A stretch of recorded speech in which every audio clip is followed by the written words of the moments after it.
Olá, amigos!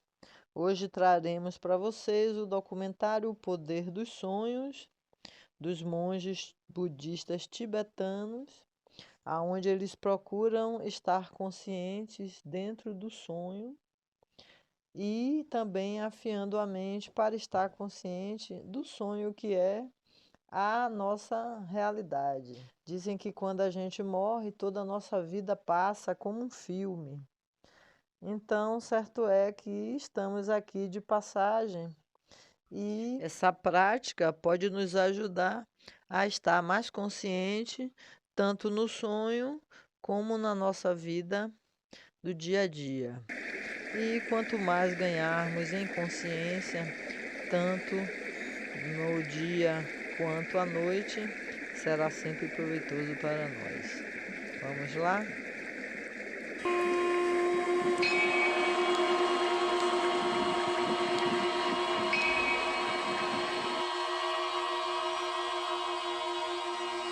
Persecuted in their own country, these Tibetan monks are continuing in exile in northern India, a tradition of ancient spiritual practices which dates back 17,000 years. It is known as Bon Buddhism.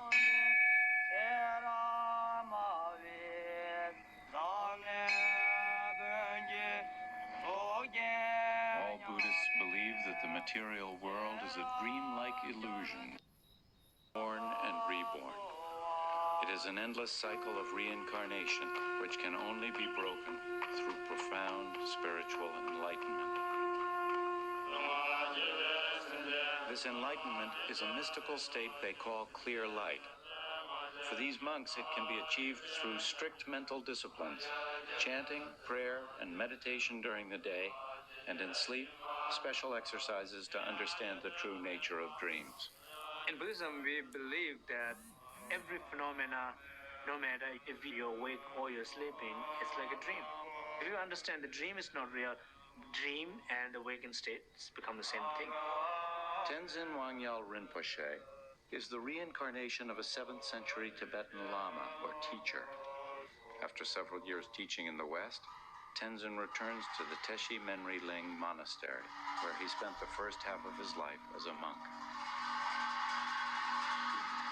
It was here that Tenzin came to understand that any dream, no matter how real and compelling, is always only a projection of his own thoughts. The conscious reality of our waking world is equally imaginary, and all human problems derive from attaching meaning to what are only mental illusions. If one does not understand everything as illusion, things which we see as real, we are caught into those realities. We are not able to liberate from them.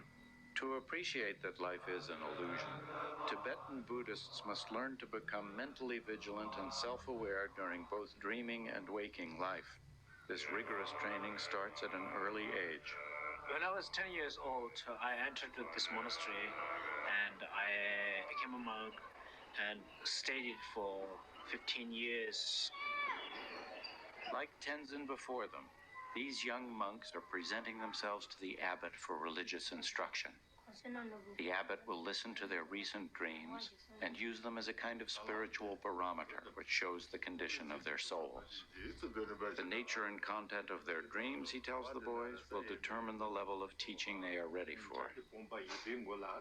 The blue string is a reminder to be mindful during the day, and the kasha grass for placing under the pillow at night will induce a dream which they must recount before their next lesson.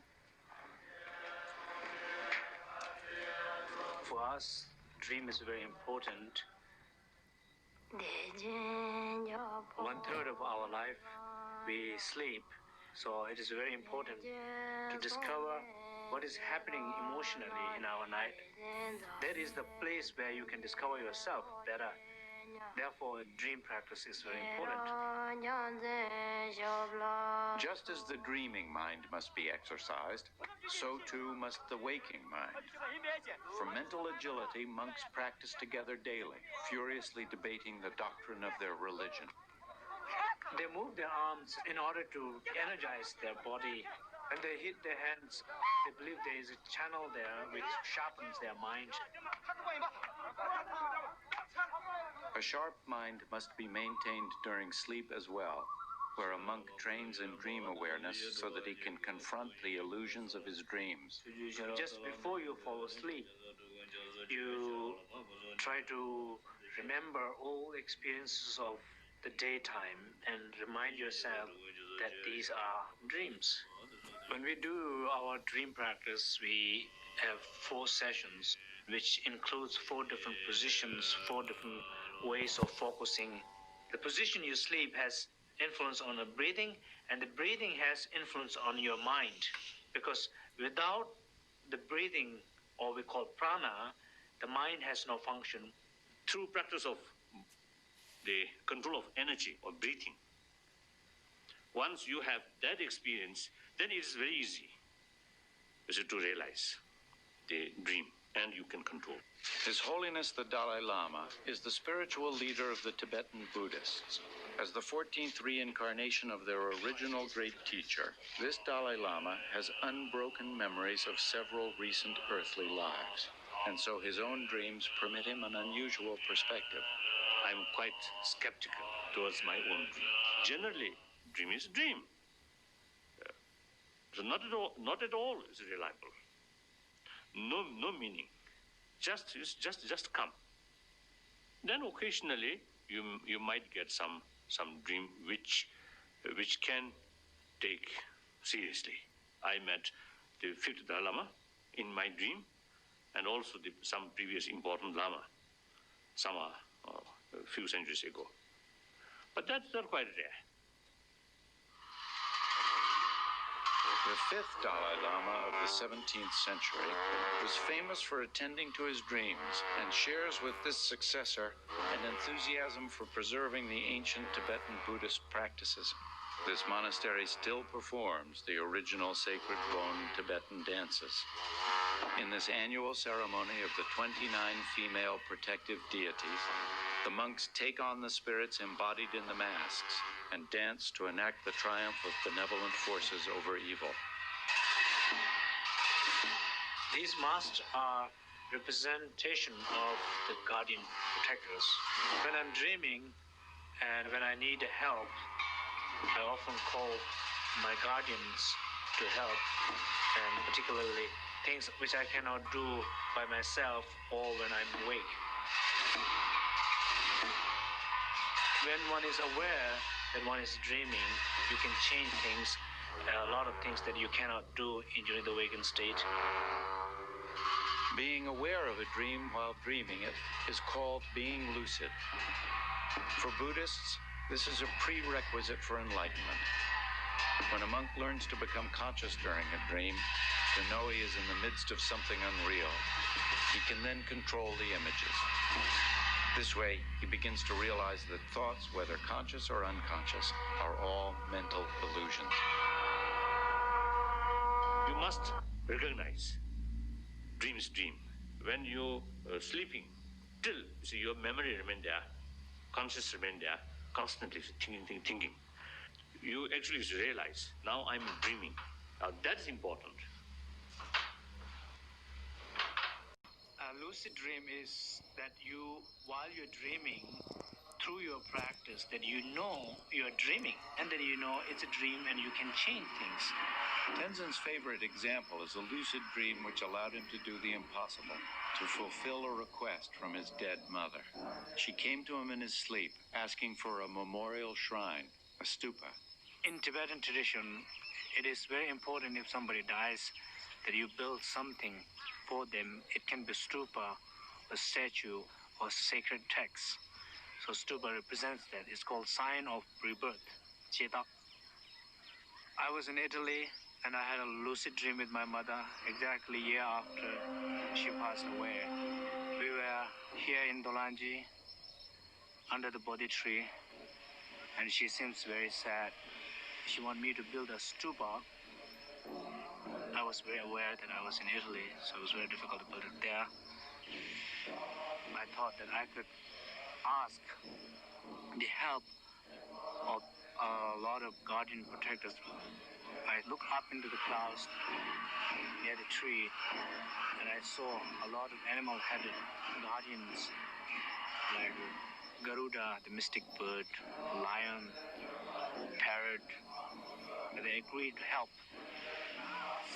I hear a sound, enormous sound. Together with the sound, the tree was transformed into the stupa, and my mother seemed to be happy, and I felt very good afterward, which I didn't feel before dream. It was like I couldn't make that stupa for her while I was in Italy, but in dream I made it. Tibetan Buddhists believe that the experience of the dream is the same as that of the soul right after death, or what they call the bardo state. This is why consciousness in dreaming is so important. There is a strong connection between the dream and the bardo state, the period of intermediate state of the death. When we fall asleep, we are in touch with ourselves. That means in a bardo state, one can be aware of oneself during the process of the death. The intermediate, or bardo state, is a dreamlike condition occurring right after death which confronts the soul with blissful and horrific images. If a monk has mastered lucid dreaming, he can see the intermediate world for what it is, just his own thought forms and a mental illusion. Without mastery of his dreams, he will not perceive the illusion and his soul will reincarnate instead of achieving everlasting bliss. If you gain that experience through practice, through training, then that we usually call clear light. Now I'm in the state of dying. So once you gain that experience, or then the intermediate state, very easily you can remember.